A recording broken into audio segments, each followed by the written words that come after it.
kembali kita membaca suratul Fatihah, selalu berharap bermohon kepada Allah Subhanahu wa taala dengan keberkahan dengan wasilah suratul Fatihah. Apa-apa yang kita mohonkan semuanya dijawab oleh Allah Subhanahu wa taala, terutama generasi-generasi yang melanjutkan perjuangan kita, di antaranya anak-anak kita yang sekarang sedang menuntut ilmu.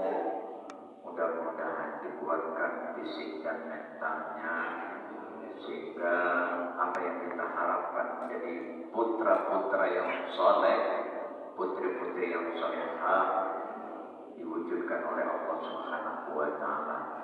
Dan kita sebagai orang tua insyaallah memberikan contoh yang terbaik kepada anak-anak kita. Kelak apa yang kita harapkan, apa yang kita mohonkan sekali lagi dijawab oleh Allah Subhanahu wa taala. Hadirnya kita juga berharap di penghujung hidup kita wasilah sebab kita bisa hadir dengan rahmat Allah. Selalu juga minta kepada Allah agar di penghujung hidup kita juga dalam keadaan yang teristimewa, yaitu husnul khatimah.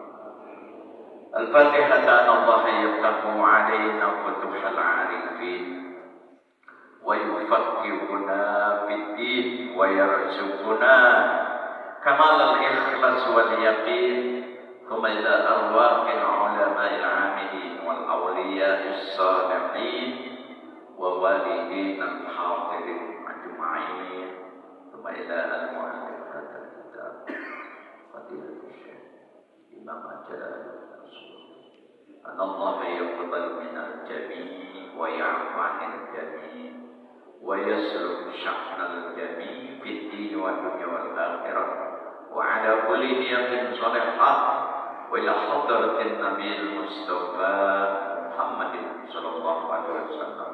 Al-Fatihah. A'udzu billahi minasy syaithanir rajim. Bismillahirrahmanirrahim.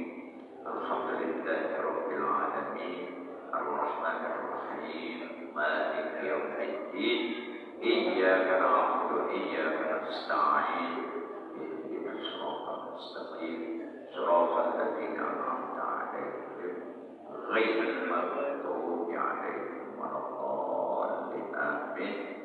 Rabbi ighfir lana wa li walidina. Amin. Taqabbalallahu minna wa minkum ya karim.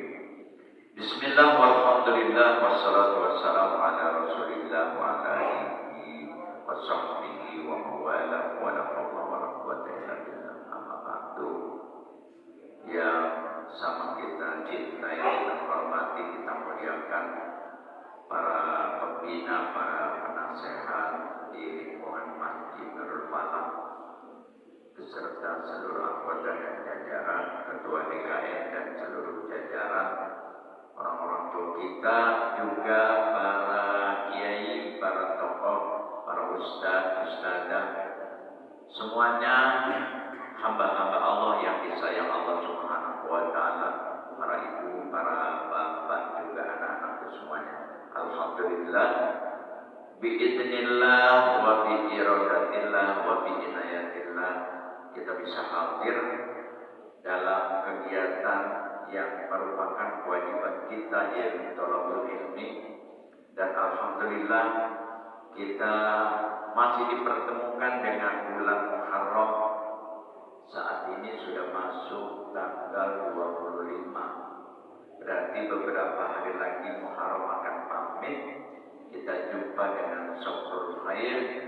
Selalu saya mengingatkan, barangkali di antara kita ada yang belum menunaikan puasa sunnah, masih ada kesempatan, karena kita tahu semuanya Muharram termasuk bulan yang diistimewakan juga.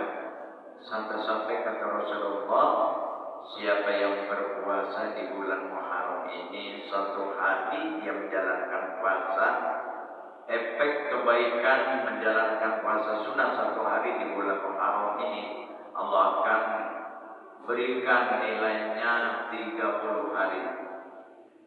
Man shoma yauma Arafata kana lahu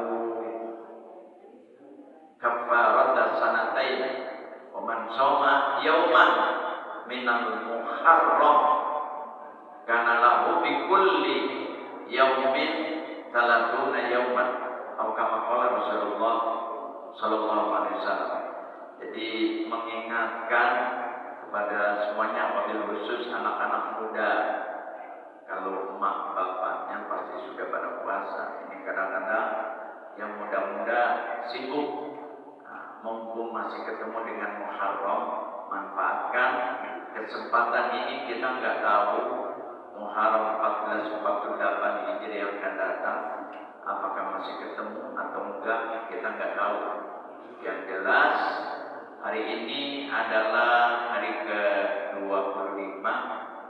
Wadat Yaumul Isnan, bisa kita niatkan puasa Muharram dan nilai puasa sunnah Seninnya juga kita dapatkan. Jadi supaya dapatnya double, niatnya puasa Muharram saja. Nanti Yaumul Isninnya sudah dapat kalau di puasanya di hari Senin. Sebab hari Senin dan Kamis itu selagi kita panjang umur di bulan lainnya juga ketemu. Ini sifatnya apa ya? Mengingatkan. Para bapak dan para ibu yang dirahmati Allah Subhanahu wa taala, kita melanjuti ayat masih dalam surah Al-Baqarah, ayat yang ke-27 yang bahasanya tentang Bani Israel. Qala Allah Ta'ala, a'udzu billahi minasyaitonir rajim. Bismillahirrahmanirrahim. Ya Bani Israel, wahai Bani Israel. Seperti dalam sejarah yang kita sama pahami dan kita ketahui bahwa Bani Israel yang ada dalam keterangan ayat ini adalah aulad Yakub. Aulad Yakub berarti anak-anak keturunan Nabi Yakub. Yang dimaksud dengan ayat di sini ya Bani Israel adalah putra-putranya Nabi Yakub. Berarti tantangan Nabi Yakub ini besar benar ujiannya. Yang kita tahu Bani Israel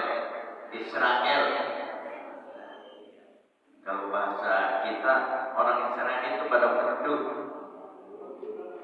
merugul, kata Ustaz Uus, merugul dari zaman dulu mungkin sampai kiamat. Tabiatnya merugul. Ya seperti kasus yang kemarin di Perserikatan Bangsa-Bangsa mengadakan gencatan senjata pada tanda tangan tuh para pembesar di sana. Yang lain udah pada diam ngasok. Ujung-ujung ya Israel nyerang. Orang lain pada anteng diserang. Ya, rupanya memang tabiatnya begitu.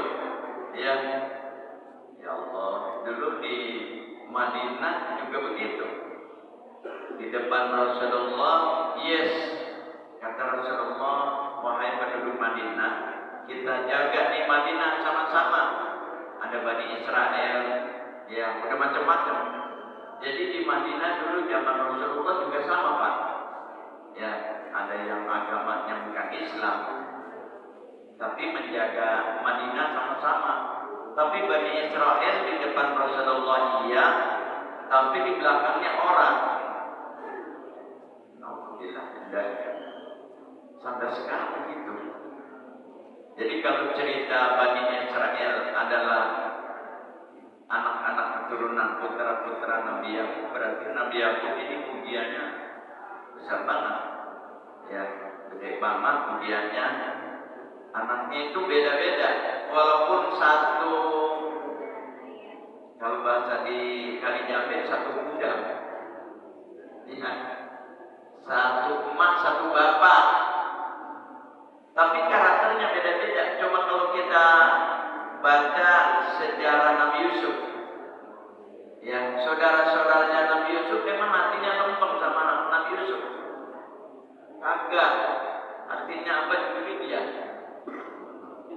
Ya, hatinya bengkok sama padahal satu bapak, tapi hatinya nggak lurus, nggak sama. Ya, ada sifat iri, sifat dengki. Ini kalau ada Allahu Akbar, ada dengki, ada iri, ini berarti sifatnya sifat Bani Israel. Kan kadang-kadang Allahu Akbar, satu keluarga itu anak beda-beda, ya. Tapi kita nggak putus asa minta sama Allah biar anak-anak keturunan kita ini menyatu, ya, akur, nggak saling gasak, nggak saling gesek, nggak saling gosok. Kalau baju digosok jadi bagus, ya. Allahu Akbar. Jadi Nabi Yakub punya anak-anaknya, nggak semuanya hatinya sama dengan Nabi Yusuf. Terus kadang-kadang nafsu kita muncul, jadi orang Nabi, gitu ya. Justru adanya Nabi, kita ngikutin karakter Nabi gitu. Kalau kepengen dunia akhirat bahagia. Lain lagi, yang orang hanya mengejar dunia, urusan akhirat belakangan. Naudzubillah min dzalik. Kita sadar kita adalah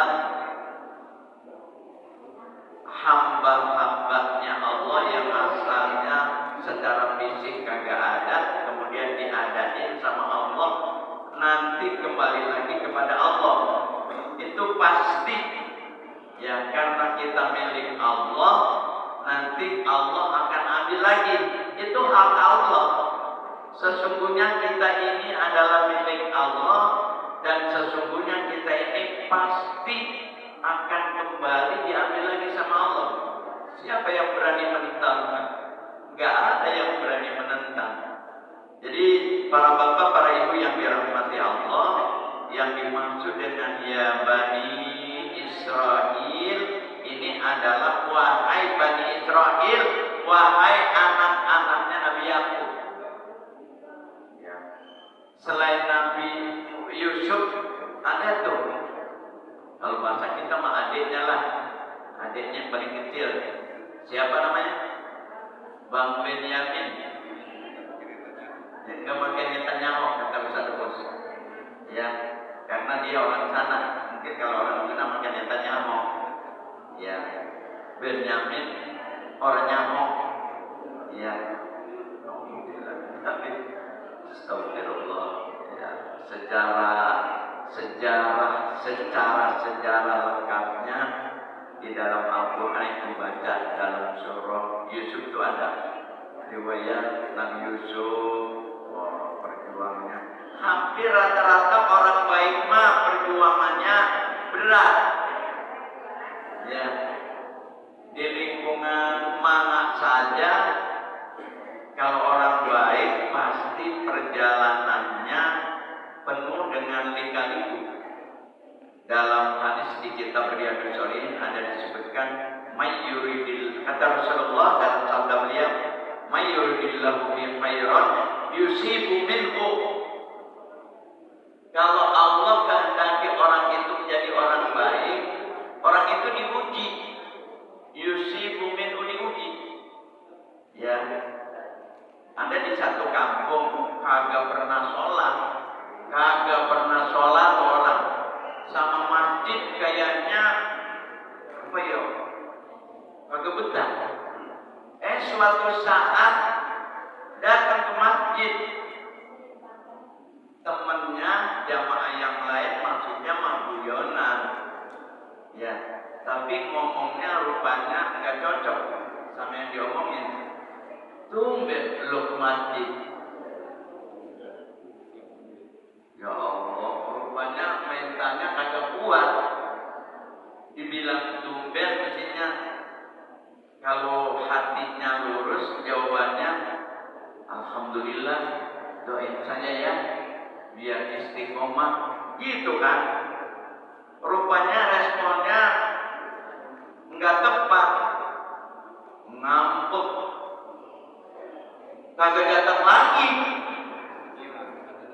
hilang. Ya Allah, ila akhir hayatihi, sampai di penghujung hidupnya agak mati. Ya Allah, ya Rabbi, astagfirullahaladzim. Baru dipuji begitu dilangsungkan langsung KO. Nauzubillah min dzalik. Nabi mengatakan orang yang akan dikehendaki oleh Allah jadi orang baik itu dipuji dulu semuanya. Tidak ada kehidupan itu tidak dipuji. Orang kaya juga dipuji. Melihat tetangga kayaknya, ya Allah, rumahnya mewah, rumahnya megah, ya kendaraannya mewah, Masya Allah, semuanya serba wah. Enggak tahunya itu dipuji sama Allah dengan kemewahan, dengan kemegahan. Ya, ada yang diuji dengan kehidupannya sederhana, bahkan di bawah sederhana. Itu juga ujian. Dan kehidupan ini semuanya udah diatur sama Allah. Ya, tinggal kita menerima, tapi juga ikhtiar. Ya, tawakal, kemudian juga ikhtiar. Modal kita dalam kehidupan ini. Sebab manusia nggak bakalan sama semuanya. Repot kalau sama mah. Semuanya satu kampung kaya, semuanya orangnya. Kan gua mau ngasih zakat kemana ini ya? Mau sedekah kemana ya? Bingung lagi. Atau sebaliknya, susah semuanya. Gua minta beras sama, gua juga kagak ada beras. Allah. Makanya divariasikan oleh Allah. Ada yang di bawah, ada yang di tengah, ada yang di atas. Sama juga musik-musik yang kita dengar barangkali, yang mudah-mudahan mendengar musik hatinya ingat sama Allah, jadi gak maksiat. Yang bikin maksiat kita kepada Allah mendengar musik, lupa akan keindahan Allah, akan kekuasaan Allah. Yang ada adalah goyangnya, kan repot itu, jadi maksiat. Ya, biasanya kelompok yang mengatakan musik itu haram karena orang itu lupa sama keindahan Allah, sama kekuasaan Allah, sehingga untuk menjaga menghindari lupanya sama Allah, musik haram gitu. Ya. Kalau yang bisa, barangkali yang bisa asik-asik saja gitu ya, malah ditafakurin, Masya Allah, indah betul, apalagi yang maha menciptakan, jadinya asik semuanya. Para bapak, para ibu yang dirahmati Allah Subhanahu wa ta'ala, kenapa Allah ingatkan ya Bani Israel, udhkuru, ingatlah, nikmatia, nikmat aku. Ya, kalau kita kembali ke saat ini, Allah berikan nikmat kepada kita, tapi yang di sini ini bahasanya kepada Bani Israel. Sedikit kita menarik ke diri kita.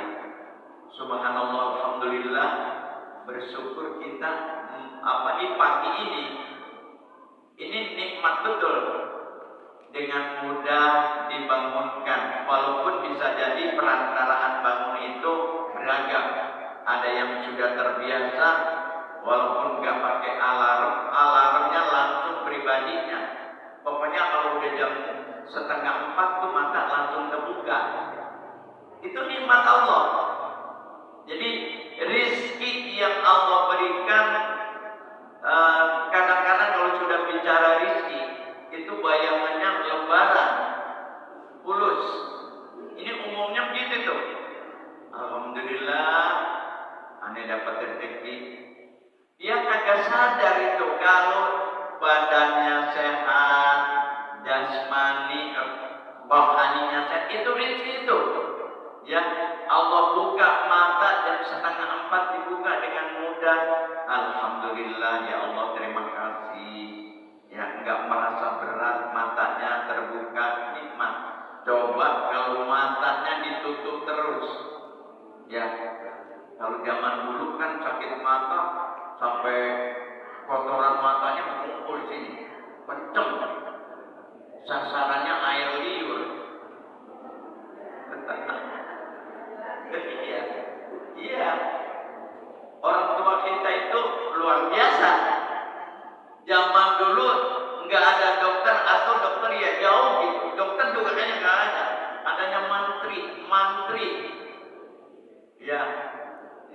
Ingat udah, kagak ada mantri, nggak ada dokter, jauh air liur jadi obat.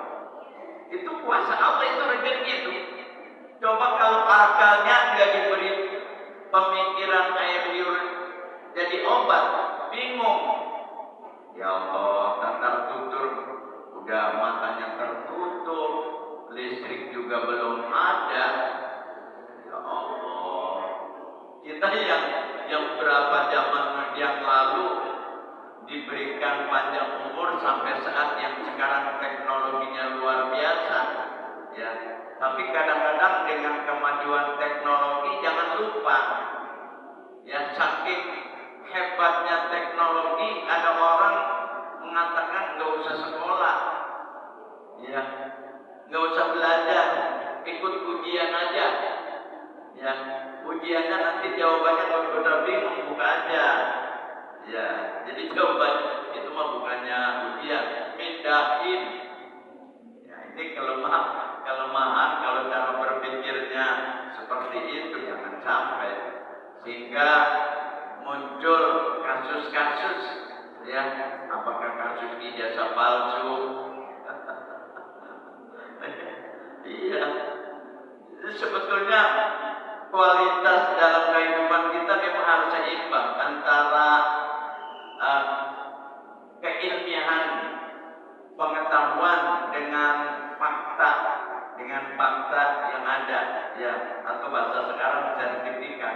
Semuanya serba sertifikat, ya.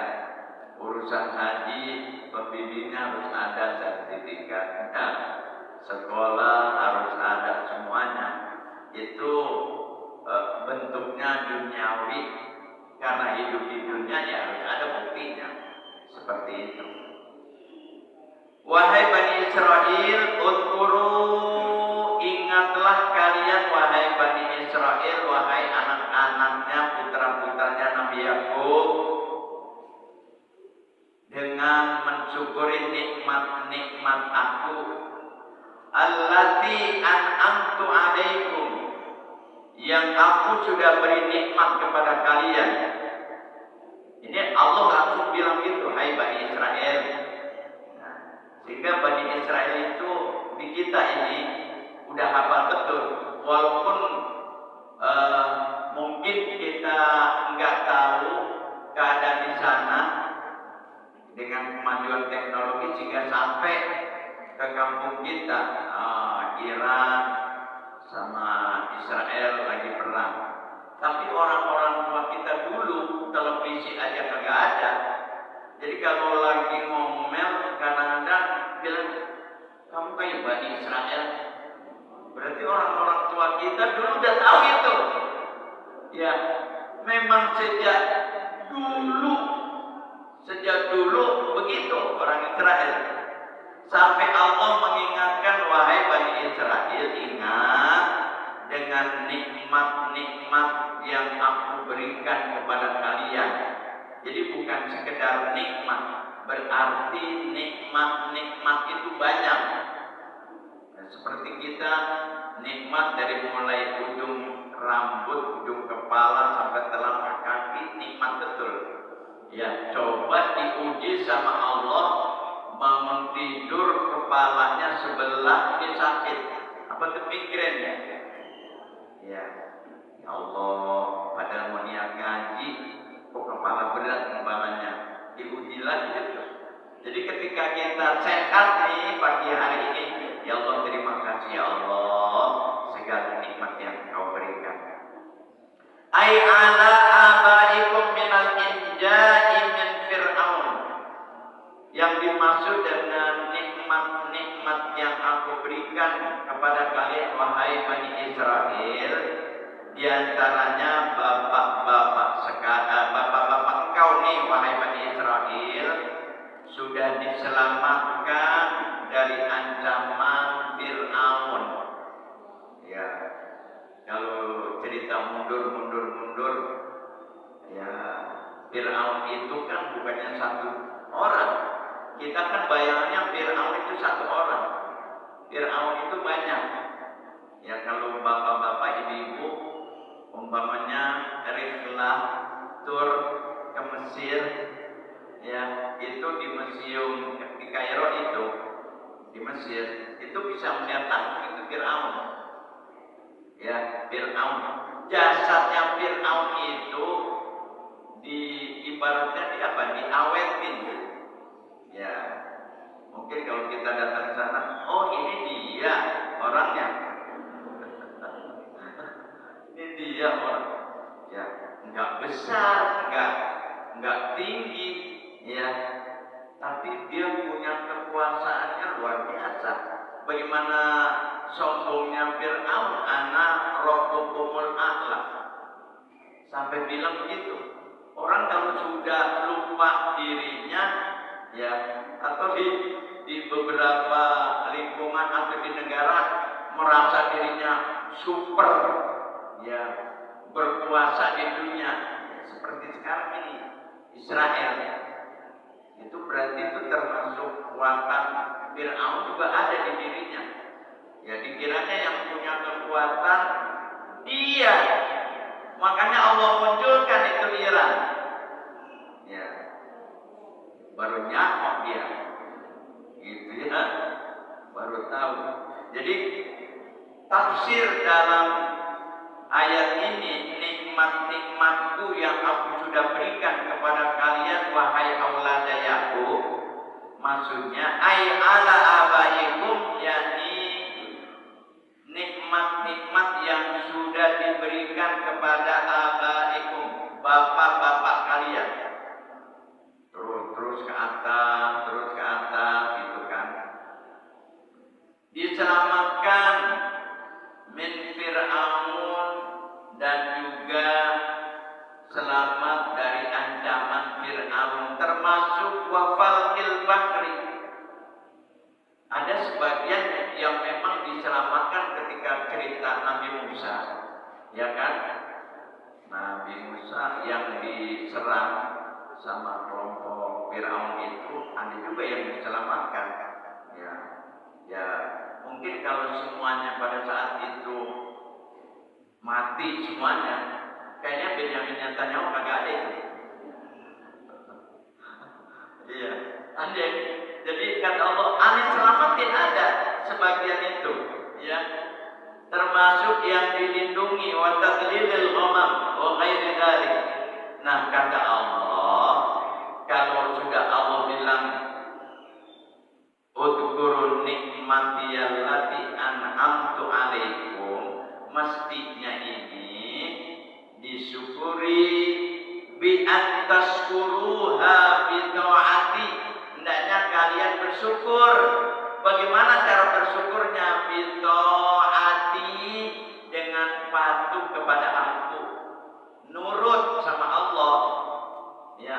Sebagai bukti rasa terima kasih, bukan sekedar ucapan ya Allah terima kasih, ya. Sama juga kita diberikan kebaikan sama seseorang, tidak cukup dengan ucapan terima kasih, tapi kita berikan yang terbaik. Apakah dengan mendoakan, apakah dengan timbal balik yang lebih dan lebih, begitu. Jadi ketika Allah bilang wahai aulada Yakub, ucapan terima kasih tidak cukup, tapi juga ditambah dengan bitaati, ketaatan kepada aku. Itu kepada Allah Subhanahu wa taala. Jadi wujud kita terima kasih juga kepada Allah. Salat 5 waktu kita jalani, itu wujud terima kasih kita sama Allah. Kita tambah lagi kalau Ramadan berpuasa, dan seluruh ibadah kepatuhan kita sebagai bukti rasa syukur, dan nanti efeknya akan kembali pada diri kita. Karena ketaatan itu tidak semuanya dimiliki oleh umat manusia, dipilih-pilih sama Allah. Sehingga dalam ayat yang lain, wa may yuti'illaha wa rasulahu wa yakhshallaha wa yattaqi fa ulaika humul faizun. Shadaqallahul azim. siapa saja yang taat sama Allah, patuh sama Rasulullah. Jadi kita nggak cukup sama Allah saja, ya, juga taat sama Rasulullah. Gambaran taat patuh kepada Rasulullah itu sebagai wasilah. Kalau tidak ada Nabi Muhammad, kita nggak kenal Allah. Makanya nggak mungkin hidup ini tanpa wasilah, nggak bisa. Hidup ini kalau nggak pakai perantara nggak bisa, Pak. Nggak usah jauh-jauh di diri kita. Wasilahnya kita saat ini ngaji di Masjid Nurul Falah, adanya diri kita wasilah perantara sabab adanya babi kita. Nah, gitu ya. Kalau nggak adanya babi kita yang nggak ada. Keluar dari pohonan. Nggak mungkin. Nah, wasilah ini termasuk dalam berdoa. Ya, wasilah sebut nama Allah dengan memuji kepada Allah. Kemudian juga mendoakan Nabi Muhammad. Jadi kita mendoakan Nabi Muhammad. Ketika dengan mendoakan Nabi Muhammad dengan istilah baca sholawat, kan sholawat itu kan mendoakan Nabi Muhammad. Luar biasa orang yang mendoakan Nabi Muhammad itu, efeknya kembali kepada orang itu. Hebatnya Nabi Muhammad bilang gitu, ente ngedoain saya, kata Rasulullah, dari doa itu nanti akan kembali kepada ente. Ya, hebatnya Rasulullah begitu. Ya, enggak egois. Ya, enggak egois, tapi diberikan kepada seluruh umatnya. Maka ketika kita bermohon kepada Allah, sanjunglah Allah. Ya, lalu doakan Nabi Muhammad. Dan kalau dibahas doa yang secara umum sudah tepat. Alhamdulillahirabbil alamin. Hamdan yuwafi ni'amahu wa yukafi mazidah. Itu adalah sanjungan kita sama Allah. Ya, di antara diijabahnya doa kita di antaranya itu adalah menyanjung Allah dulu. Nah, ini kalau dalam sosial di masyarakat biasanya kalau kita mau minta sesuatu biasanya nyanjung. Itu udah umum itu. Ya. Ustaz Uus, Masya Allah Ustaz Uus ganteng banget gitu ya. Masya Allah. Ya kan? Ujung-ujungnya itu. Allahu Akbar. Masya Allah. Ini lingkungan kalau nggak ada Ustaz Uus ini begini-begini. Ya. Oh iya. Haji Sayyidi ada. Itu ya. Ya Allah karim astagfirullah. Jadi kita kepada Allah nyanjung dulu sama Allah, ya, dengan sanjungan-sanjungan yang banyak, ya Rabbana lakal hamdu, ya Allah Tuhan kami, semuanya doa, semuanya pujian ini milik Engkau ya Allah, ya, segala kekuasaan ini semuanya memang harus begitu, ya, diajarkan oleh Rasulullah seperti itu doa nyanjung dulu sama Allah. Terus mendoakan kepada Rasulullah. Allahumma shalli wa sallim ala sayyidina Muhammadin fil awwalin wal akhirin wa sallim wa radhiyallahu banyak itu. Dan itu memang begitu. Jangan ujug-ujug minta datang Ustaz. Ya, maaf ya. Anak mau pinjam duit. Nih orang ya kagak ada basa-basinya bisa. Ujung-ujung subhanallah ya Rabb. Jadi diajarkan semuanya itu oleh Rasulullah. Nah, kembali lagi bitaati dengan ketaatan kita kepada Allah itu sebagai wujud rasa syukur kita. Apakah cukup kepada Allah saja? Tidak, juga kita harus taat sama Rasulullah. Rasulullah berjuang. Masya Allah. Ini sahabat Rasulullah juga nih. Saya ada di sini. Ini sahabat Rasulullah. Kalau nggak ada sahabat dari Rasulullah, kita nggak di masjid. Ya, bisa-bisa bahkan alhamdulillah dari nggak kenal dengan Allah.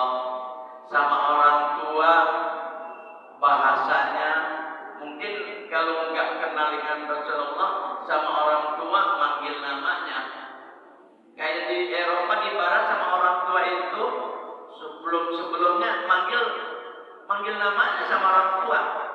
Jangankan jauh-jauh, ada di daerah di Betawi, itu sama orang tua itu masih bagus dengan istilah baba, tapi maunya beda, ya, atau namanya mak, gua mau di sekolah, gua minta bekal mak, jadi enggak, itu kan secara akhlak kurang bagus, memang dianggap temannya ngomong gua lu, gitu ya, itu etikanya. Tapi dengan sahabat Rasulullah diajarkan sama orang tua itu bagaimana harus berbuat baik, dan ini memang diajarkan oleh agama kita.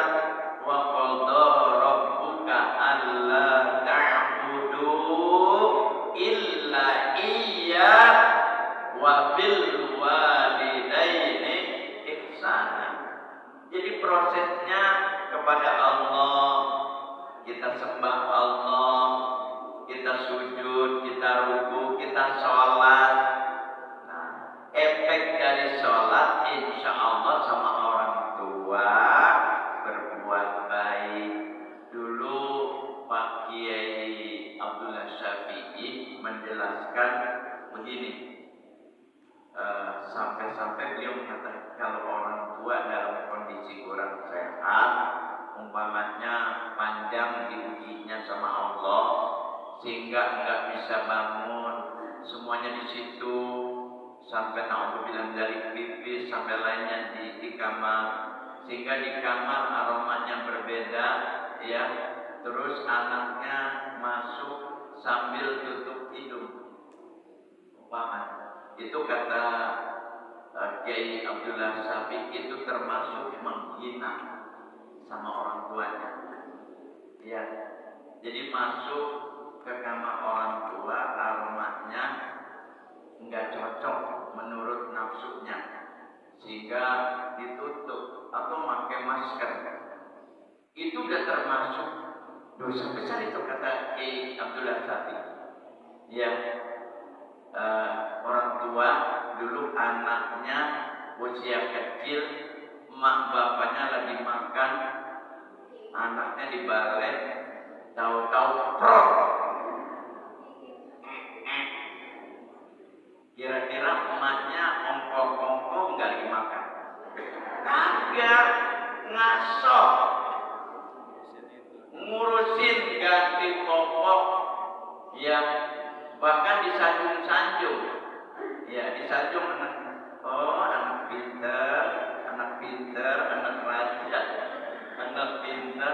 Ya Allah, ini warnanya hijau mau pinter, gitu. Ya, makanya dari keterangan begitu, cerita-cerita begitu, subhanallah, dosa besar kita sama orang tua lagi sakit, aromanya, pipisnya nggak cocok sama hidung, kita tutup. Ini termasuk sama juga wala taqul lahuma itu termasuk itu. Kalau bahasa kita itu nyegah. Nih, wahai anak muda, nyegah ngerti gak? Ngebantah. Ya, ngebantah. Itu kan bilangnya ini bocah lagi asik pegang handphone, lagi main bersama. Beliin cabai. Enggak perlu. Itu dalam Al-Quran disebutkan wala taqul lahuma ya, jangan kalian berkata kepada kedua orang tua itu Nah, kalau diterjemahkan lebih luas lagi, ya kan berarti nggak peduli, ya, nggak peduli, ngebantah. Jadi orang tua itu sekalipun salah, anak nggak boleh nyalahin, itu etika. Ya, sekalipun salah, jangan menyalahin kepada kedua orang tua, tapi cari solusi yang kira-kira orang tua itu tidak tersinggung. Jaga perasaan orang tua. Ya Allah.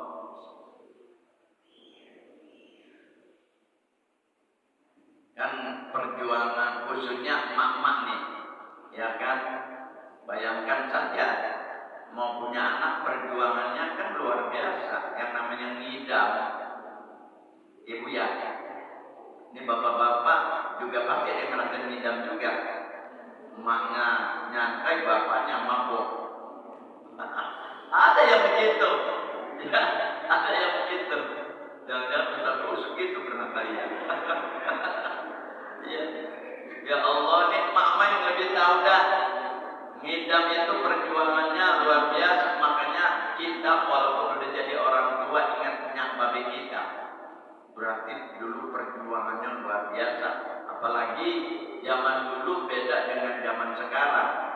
Ya, mungkin di antara kita ada yang merasakan dulu makan jagung kan, belum ada nasi.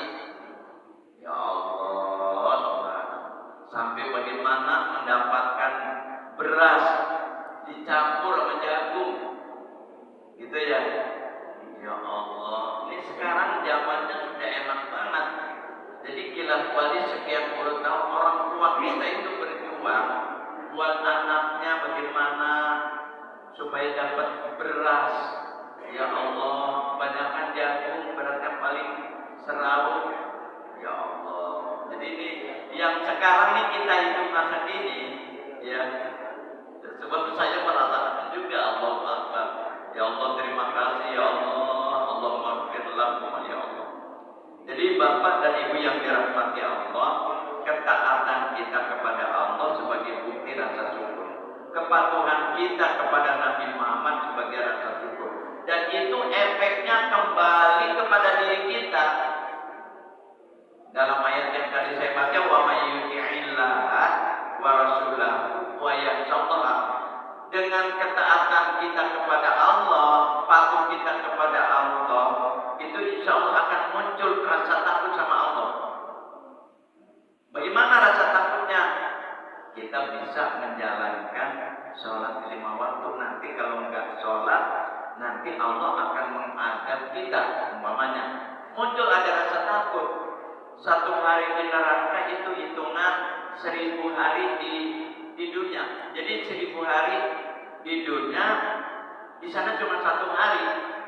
Dan dalam keterangan ada orang nggak sholat 1 hari karena menentang Allah. Ya, jadi kalau ada orang nggak mau sholat karena menentang Allah, ada di kitab fikih, di kitab Fathul Bari itu, Fathul Qorib. Orang ini kalau jelas tahu betul, kita tahu tuh orang nggak mau sholat menentang sama Allah. Di kitab itu bilang udah jangan disolatin. Betul, itu ada cara gitu bu. Ya, nggak boleh disolatin. Orang kalau menentang Allah, ya jangan disolatin. Ya, karena dia udah keluar dari aturan Allah. Ya, itu ada di kitab Fathul Qorib itu keterangan. Ya, jadi kalau ada di kampung kita nggak mau sholat, ya nggak mau puasa karena menentang Allah, kalau dia kebetulan di penghujung hidupnya udah ada keterangan gitu tuh bang. Ya, kok fanatik banget, dia kan KTP-nya Islam. Ya udah dikubur KTP-nya aja. Gitu. Nah, itu kan kalau nggak sholat, ya nggak mau puasa, bahkan lebih parah lagi di tengah hari bulan puasa dia makan, dia minum dengan bangganya sambil merendahkan para so'imah. Wah, ini udah jelas ini menentang. Hati-hati, ya hati-hati. Naudzubillah, dari efek dari taat kita sama Allah, patuh sama Rasulullah, kemudian muncul rasa takut sama Allah, timbullah ketakwaan kita kepada Allah. Nah, orang yang semacam ini Allah sudah kelompokkan, faulaika humul faizun. Mereka itu adalah orang-orang yang beruntung. Mereka itu adalah orang-orang yang menang. Mereka itu adalah orang-orang yang berhasil. Kita berharap dalam kehidupan ini, keberuntungan ini tidak saja kita dapatkan saat hidup di dunia. Kita mintanya juga keberuntungan pas nanti kita kembali kepada Allah, kita dapat keberuntungan. Dan Allah berikan kesempatan taubat sebelum ajal tiba. Rahmat kasih sayang Allah diberikan. dalam kehidupan kita ini siapapun nggak ada yang tahu ketika di penghujung hidup di mana, kapan, situasinya bagaimana, jadi nggak ada yang tahu.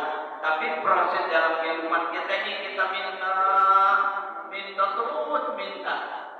Ya, ngeluh sama Allah itu lebih baik. Curhat sama Allah itu lebih baik daripada curhat sama makhluk. Kalau ada masalah, ya jangan keluar itu mah disedar ya. Udah kepada Allah lah, ngeluh sama Allah. Ya, manja sama Allah. Ya, begitu memang disuruhnya begitu. Cari mukanya sama Allah, nggak usah cari muka sama makhluk. Kalau cari muka sama makhluk cuma sebentar, tapi kepada Allah sepanjang hidup, termasuk kita kembali kepada Allah, tentunya harapan kita adalah kebaikan yang kita dapatkan. Wa'afu bi ahdi, dan penuhilah janji-janjimu. Jadi di antara janjinya mereka dulu iman kepada Nabi Muhammad, percaya kepada baginda Rasulullah Sallallahu Alaihi Wasallam. Orang-orang dulu juga ada yang, jadi di kitab Taurat itu sudah ada sebutan Ahmad atau Muhammad.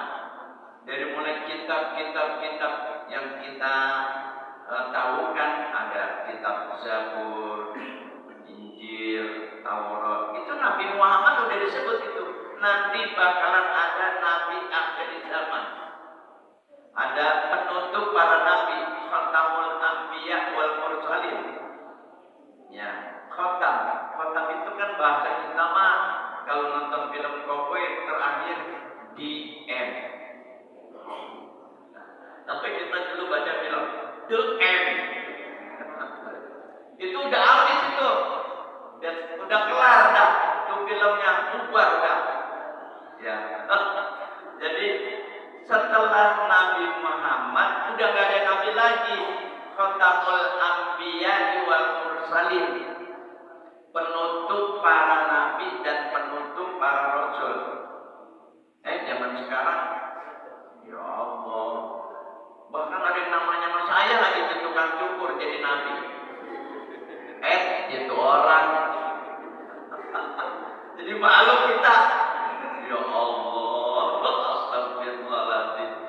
Ya Allah, yang lebih parah lagi ngaku malaikat. Ya, ya sama polisi. Namanya mah bagus. Ya, Eli itu kan namanya Ali tinggi. Ya, cuma bahasa kita bilang Lia. Ya, Lia Edan.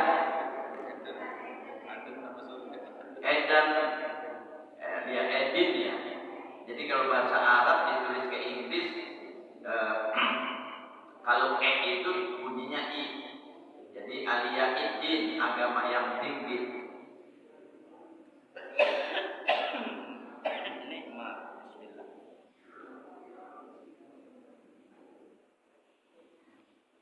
Tapi jadi otak ngeres jadinya, ya Allah, alhamdulillah. Subhanallah, alhamdulillah. Allah bilang, penuhilah janji-janji kamu.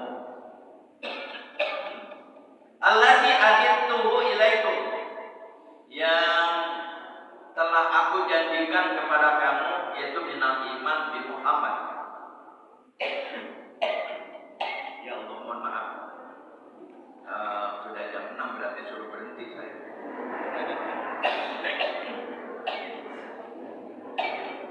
Ya Allah, nikmat.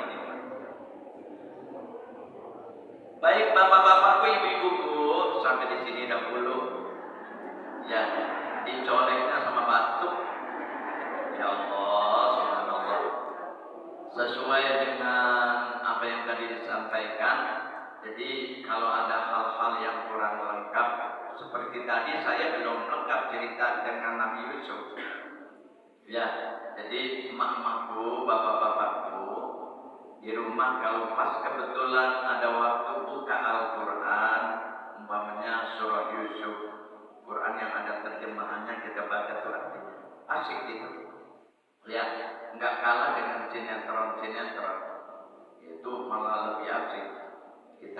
tahu sejarah Ashabul Kahfi, kita ingin tahu sejarah Nabi Adam, sejarah para nabi, sejarah para orang-orang yang soleh yang memberikan motivasi kepada kita agar kita bisa meniru kebaikan-kebaikan mereka. Semuanya ada dalam Al-Quran, ya, termasuk sirah an-nabawi, ya, sejarah para nabi. Saya kira itu sekali lagi definisi kesimpulannya, satu di antaranya syukuri nikmat yang Allah sudah berikan dengan bukti diri kita taat sama Allah, taat sama Rasulullah. Sebab orang-orang Israel saja diingetin sama Allah. Jangan sampai kita nanti diingetinnya terlambat.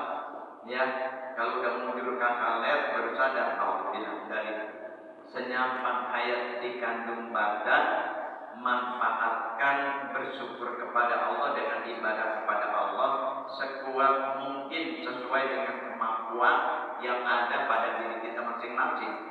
Ya, apakah itu baca Quran dan sunnah-sunnah Nabi. Saya kira itu Bapak dan Ibu yang dirahmati Allah. Barangkali kalau ada kekurangan dengan senang hati untuk menambahkan atau ada hal-hal yang lain. Tafadhalu. Demikian penyampaian kajian subuh yang sudah disampaikan. Tadi sudah disimpulkan oleh guru kita, manifestasi daripada kita beriman kepada Allah, yaitu bersyukur kepada Allah adalah dengan beribadah kepada Allah Subhanahu wa Ta'ala. Untuk selanjutnya kami perkenankan untuk bertanya kepada bapak-bapak satu orang dan ibu-ibu satu orang, diperkenankan, silakan. Ya, Pak Haji Rahmat, silakan. Waalaikumsalam warahmatullahi wabarakatuh.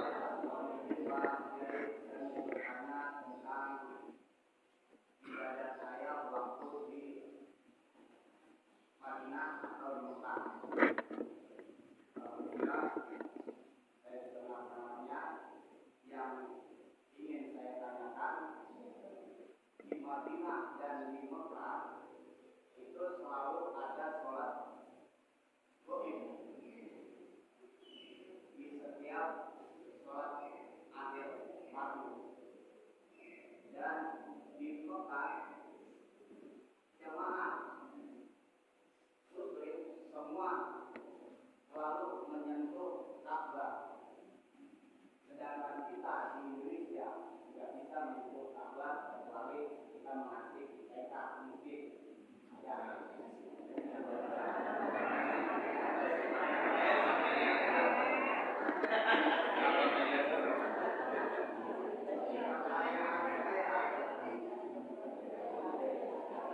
Apakah kita boleh sholat wajib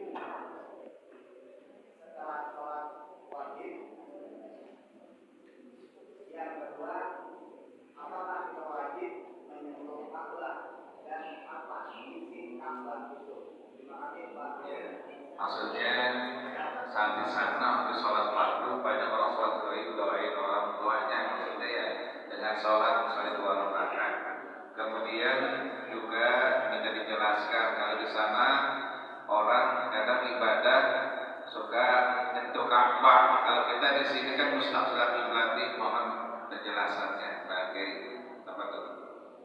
Bismillahirrahmanirrahim. Allahumma shalli ala Muhammad wa ala ali Muhammad. Bapak dan Ibu yang dirahmati Allah, iman terus bilang as-salatu 'alal amwat yarhamkumullah. Gitu tuh. Gitu ya? Biasa bilang gitu tuh. Ya, amwat itu kan jamak daripada mayit, mata yang mutu, mautan. Nah, jadi wahai orang yang ada di masjid, ya, mari sama-sama kita sholat jenazah.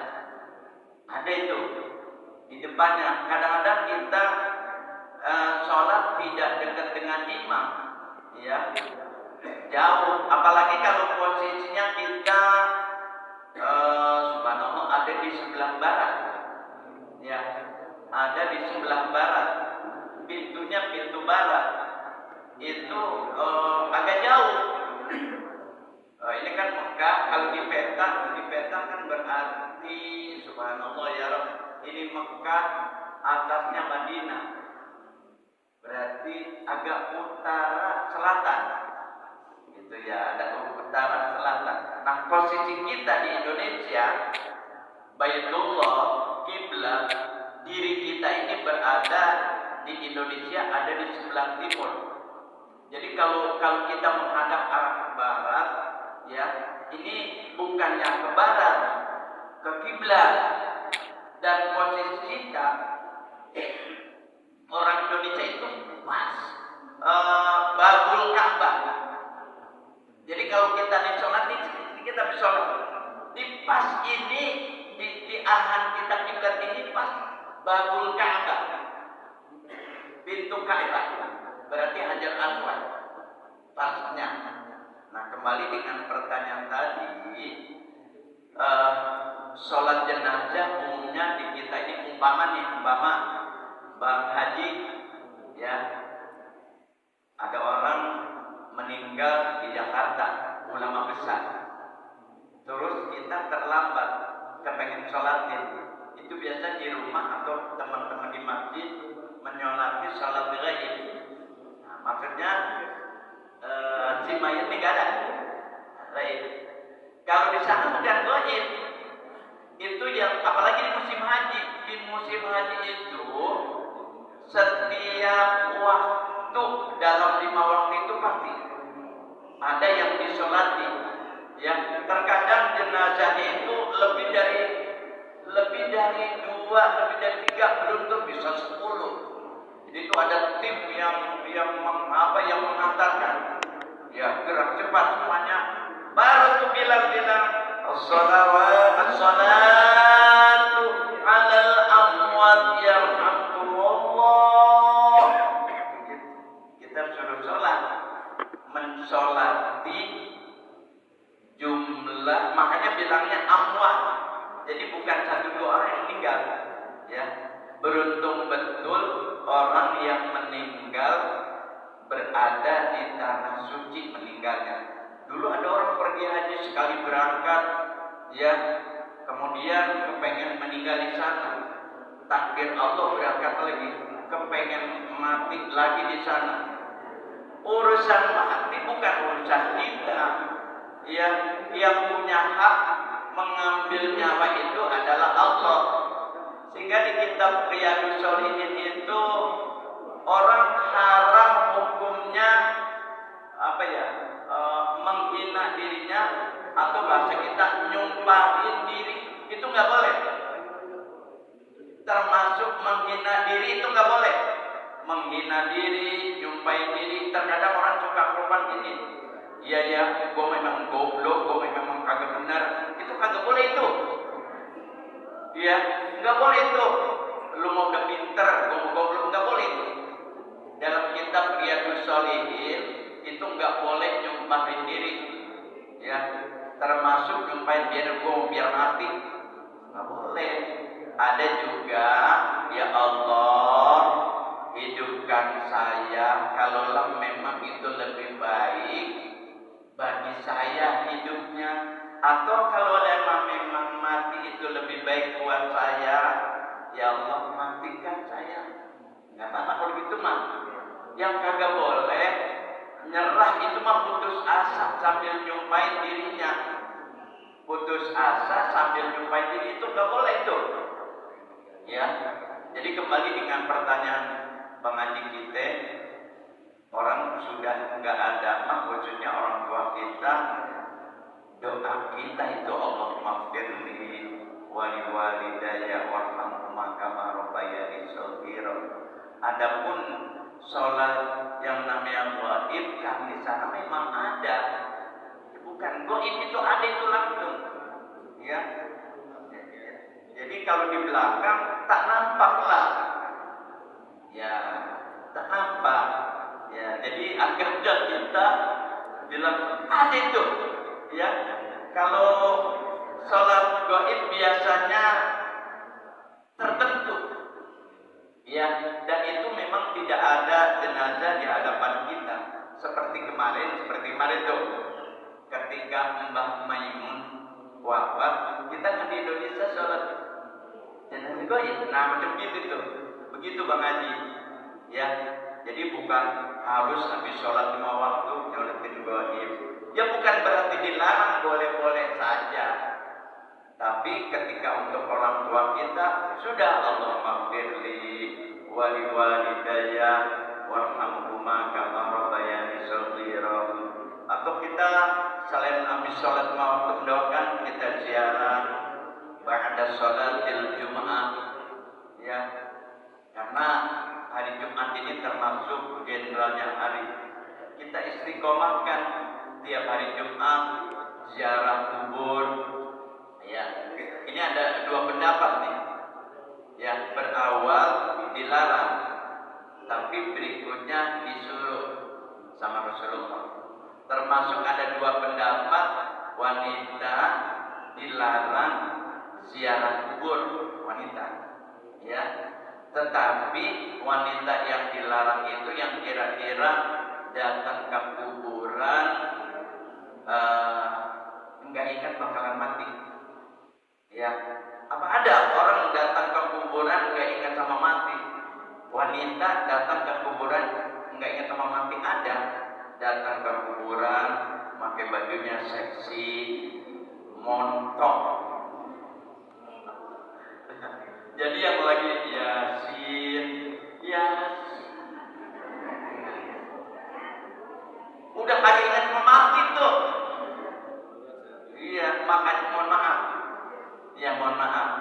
Kalau bakalan datang ke kuburan bikin susah diri, susah orang lain. Ini mohon maaf perempuan, udah di rumah aja deh. Ya, kalau mau datang ke kuburan boleh, tapi dengan cara berpakaian yang rapi, ya, tidak mengganggu pemandangan, yang tidak membuat nyesek. Dirinya juga nyesek kalau pakai bajunya sempit, nyesek sebetulnya diri, tapi jauh lebih nyesek yang melihatnya. Jadi sehingga ada hadis la'anallahu lizuwarat, Allah melaknat wanita-wanita yang berziarah kubur. Ada tuh sekarang gitu. Kalau ibu atau bapak ke Jakarta Selatan, ke Keramat Pelak, itu di pintu gerbangnya tulisan la'anallahu lizuwarat, Allah melaknat wanita-wanita yang datang ziarah ke kuburan. Ya. Tapi ada ulama yang lain, silakan, tapi caranya, pakaiannya, ya, yang bagus, tidak mengganggu dirinya, tidak mengganggu pemandangannya. Ya, kenapa? Ya, dibolehkan. Ya, tadi itu harus rapi. Masa ke mall aja boleh, ke kuburan kagak boleh. Kan gitu katanya tuh. Ya, ke mall pada bebas. Ya, jadi maka ziarah silakan wanita, tapi yang cara berpakaiannya yang bagus. Ini bukan urusan fanatik. Ini urusannya supaya kita selamat. Ya, cara berpakaian dalam agama itu udah diatur.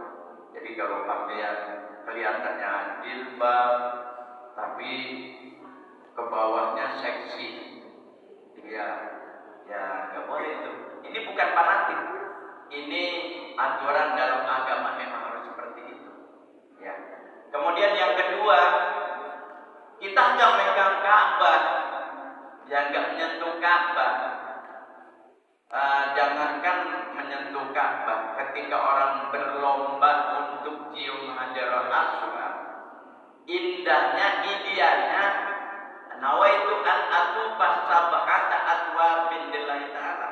Kita mulai setar itu secara petunjuk dalam manasik itu idealnya sambil cium Hajarul Aswad, berarti menyentuh Ka'bah.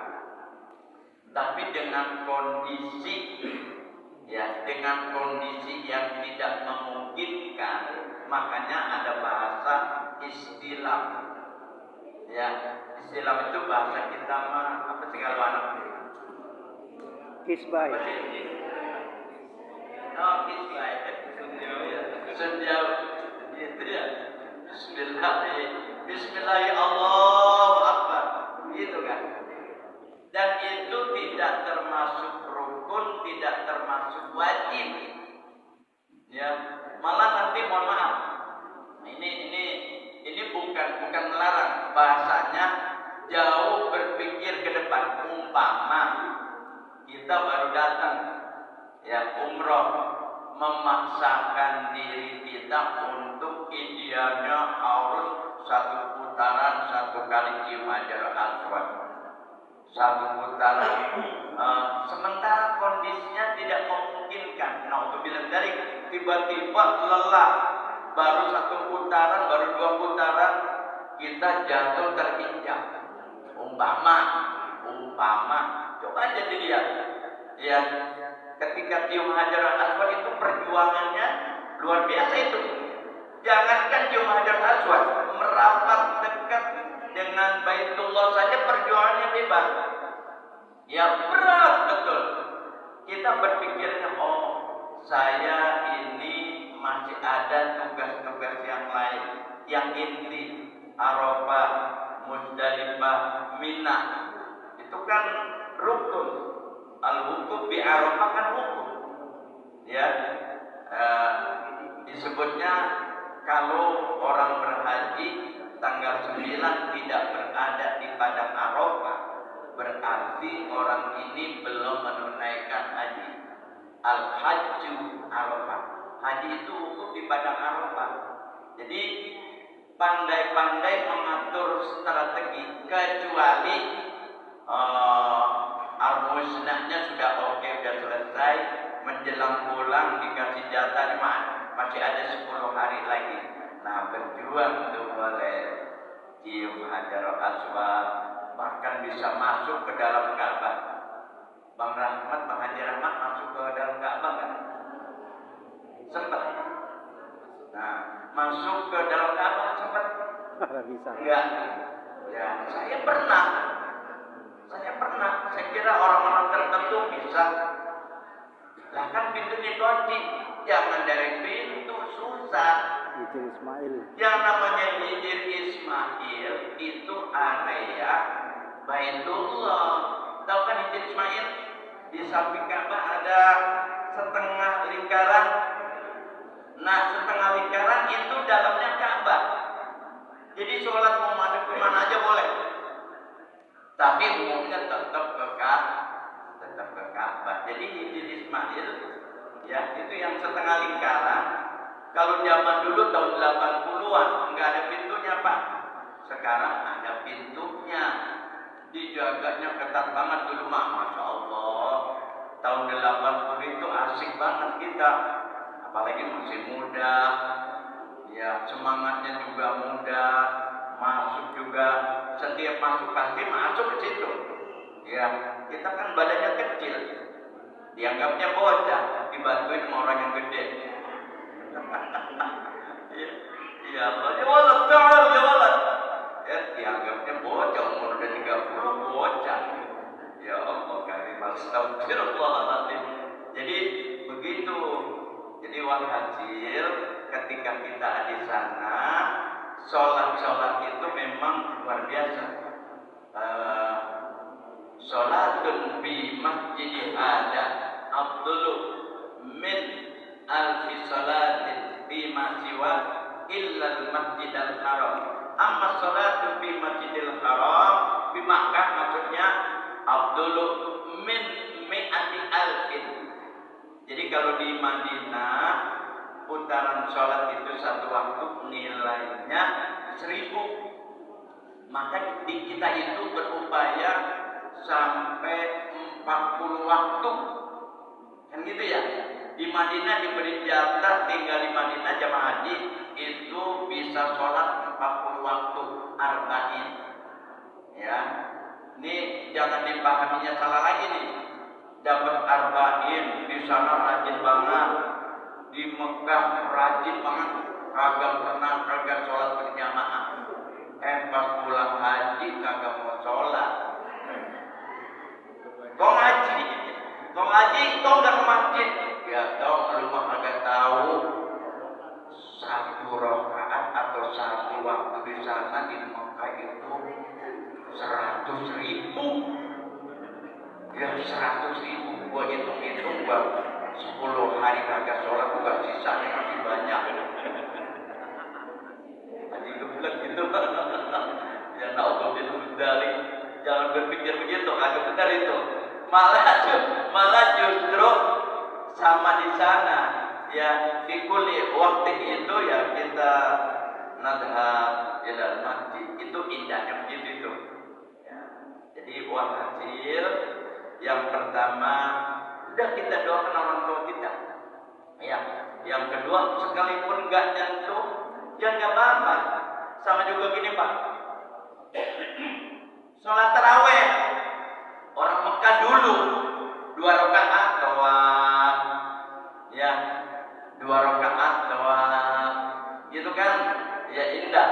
Yang di sana dulu, sekarang nggak bisa begitu. Apalagi kita di Indonesia, ulama kita luar biasa cerdasnya. 2 rakaat, marhaban ya syararah, gitu kan sholawatan. Iya, jadi baina rakaatain, di antara 2 rakaat yang pertama menuju 2 rakaat yang kedua diisi dengan sholawat, diisi dengan sanjungan. Terus kita tinggal ngikutin aja.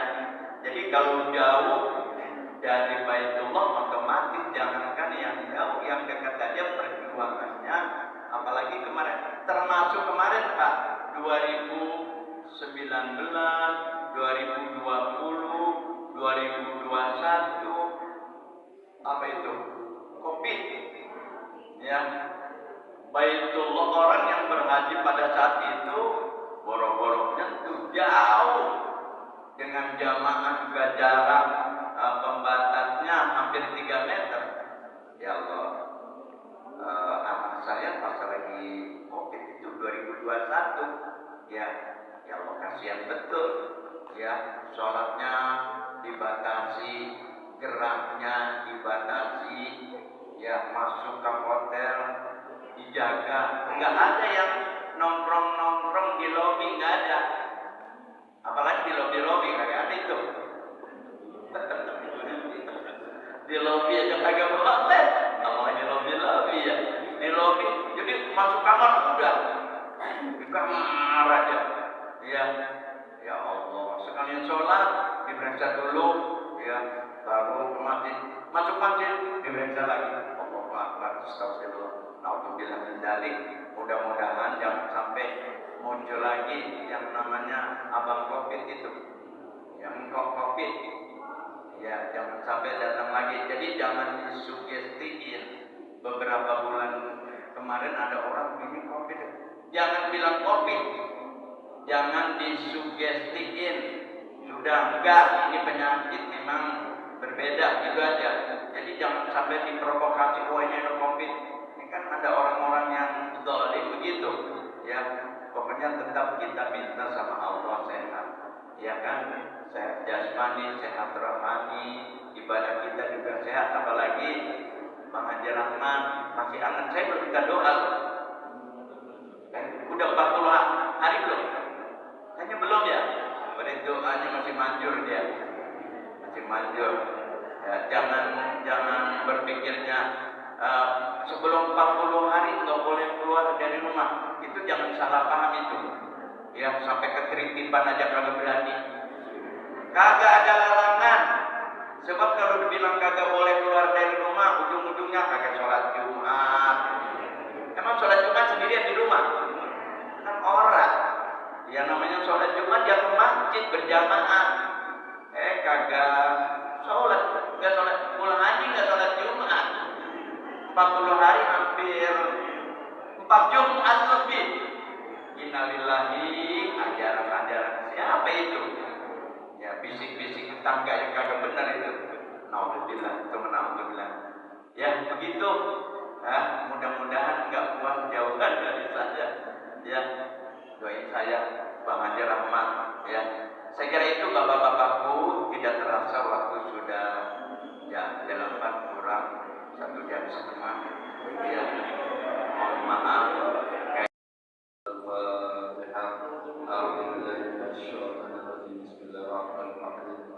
الحمد لله رب العالمين الرحمن الرحيم مالك يوم الدين إياك نعبد وإياك نستعين اهدنا الصراط المستقيم صراط الذين أنعمت عليهم غير المغضوب عليهم ولا الضالين آمين استغفر الله العظيم استغفر الله العظيم استغفر الله العظيم أعوذ بالله من الشيطان الرجيم بسم الله الرحمن الرحيم الحمد لله رب العالمين حمدا الشاكرين حمدا النائمين حمدا يوافي نعمه ويكافئ مزيدا يا ربنا لك الحمد نشكرك كما ينبغي لجلالك الكريم وعظيم سلطانك اللهم صل وسلم على سيدنا محمد وعلى ال سيدنا محمد اللهم صل على نور الانوار وسر الاسرار وترياق الاخيار ومفتاح الباب اليسار سيدنا محمد المهتر واله الاصحاب وسر الاخيار عدد يوم الضالين اللهم اغفر لنا ذنوبنا والوالدين وارحمهم كما ربيانا صغارا ولجامع المسلمين والمسلمات والمؤمنين والمؤمنات وتب بيننا وبينهم بالخير رب اغفر وارحم وانت الراحمين لا حول ولا قوه الا بالله العلي العظيم اللهم لا تدع لنا ذنبا الا غفرته ولا هما الا فرجته ولا دينا الا قضيته ولا حاجه من هوائج الدنيا والاخره الا قضيته يا ارحم الراحمين ربنا اتنا في الدنيا حسنه وفي الاخره حسنه وقنا عذاب النار ربنا آمنا بما أنزلت واتبعنا رسولك وكنا مع الشاهدين وصلى الله على سيدنا محمد النبي الأمي وعلى آله وصحبه أجمعين سبحان ربك رب العزة عما يصفون والسلام على المرسلين